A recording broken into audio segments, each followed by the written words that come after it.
ಬೆಂಗಳೂರಿನ ಚಿನ್ನಸ್ವಾಮಿ ಕ್ರೀಡಾಂಗಣದಲ್ಲಿ ಆರ್ಸಿಬಿ ಸಂಭ್ರಮಾಚರಣೆಯ ವೇಳೆ ನಡೆದ ಕಾಲ್ತುಳಿತ ಪ್ರಕರಣ ಕಾಂಗ್ರೆಸ್ ಸರ್ಕಾರವನ್ನು ಇಕ್ಕಟ್ಟಿಗೆ ಸಿಲುಕಿದೆ. ಗೃಹ ಸಚಿವ ಪರಮೇಶ್ವರ್ ಅವರಿಗೆ ತಿಳಿಸದೆ ಈ ಆರ್ಸಿಬಿ ವಿಜಯೋತ್ಸವವನ್ನು ಮುಖ್ಯಮಂತ್ರಿ ಸಿದ್ದರಾಮಯ್ಯ ಹಾಗೂ ಡಿಸಿಎಂ ಡಿಕೆ ಶಿವಕುಮಾರ್ ಅವರು ನಡೆಸಿದ್ದಾರೆ ಎನ್ನುವ ಮಾತು ಕೇಳಿಬರ್ತಾ ಇದ್ದು, ಈ ಕುರಿತು ಗೃಹ ಸಚಿವರಾದ ಪರಮೇಶ್ವರ್ ಅವರಿಂದ ಹೈಕಮಾಂಡ್ ಮಾಹಿತಿಯನ್ನು ಪಡೆದುಕೊಂಡಿದೆ ಎನ್ನಲಾಗ್ತಾ ಇದೆ.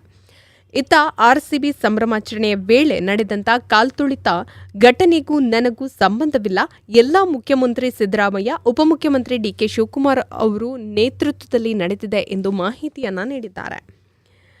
ಈ ನಡುವೆ ರಾಜ್ಯ ರಾಜಕೀಯದಲ್ಲಿ ಪರಮೇಶ್ವರ್ ಅವರು ನನಗೆ ಗೃಹ ಖಾತೆ ಬೇಡ ಎಂದಿದ್ದಾರೆ ಎನ್ನುವಂಥ ಸುದ್ದಿ ಈಗ ಹಬ್ಬಿದೆ. ಈ ಕುರಿತು ಡಾಕ್ಟರ್ ಜಿ ಪರಮೇಶ್ವರ್ ಅವರು ಮಾಧ್ಯಮಗಳ ಮುಂದೆ ಗರಂ ಆಗಿದ್ದಾರೆ. ಈ ಕುರಿತು ಸೋಮವಾರ ಮಾಧ್ಯಮಗಳ ಜೊತೆ ಗೃಹ ಸಚಿವರಾದಂಥ ಡಾಕ್ಟರ್ ಜಿ ಪರಮೇಶ್ವರ್ ಅವರು ಮಾತನಾಡಿ, ನಾನು ಯಾವತ್ತೂ ಕೂಡ ಇಂತಹ ಖಾತೆ ಬೇಕು ಎಂದು ಮುಖ್ಯಮಂತ್ರಿಯವರನ್ನ ಕೇಳಲಿಲ್ಲ. ಖಾತೆ ಬದಲಾವಣೆ ಕುರಿತಂತೆ ನಿಮಗೂ ಯಾರು ಹೇಳಿದ್ರು? ಒಂದು ವೇಳೆ ನಿಮ್ಮ ಕಿವಿಗೆ ಬಿತ್ತು ಅಥವಾ ಯಾರೋ ಹೇಳಿದ್ರು ಎಂಬ ಮಾತು ಬಂದಾಗ ಅದನ್ನು ನೇರವಾಗಿ ಕೇಳಿ ಸ್ಪಷ್ಟಪಡಿಸಿಕೊಳ್ಳಬಹುದಲ್ವೇ? ಸುದ್ದಿ ಮಾಡುವ ಮೊದಲು ನನ್ನನ್ನು ನೇರವಾಗಿ ಕೇಳಬಹುದಲ್ವೇ ಎಂದರು. ನಾನು 30 ವರ್ಷದಿಂದ ನಿಮ್ಮೊಂದಿಗೆ ಸ್ವಾಮ್ಯತೆಯಿಂದ ನಡೆದುಕೊಳ್ತಾ ಇದ್ದೇನೆ. ನೀವು ಅಷ್ಟೇ ಗೌರವದಿಂದ ಇರಿ.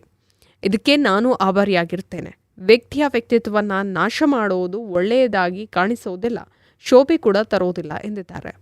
ನಾನು ನನ್ನ ಶ್ರೀಮತಿಯವರ ಸೇರಿದಂತೆ ಯಾರ ಬಳಿ ಕೂಡ ರಾಜಕೀಯದ ಬಗ್ಗೆ ಮಾತನಾಡೋದಿಲ್ಲ.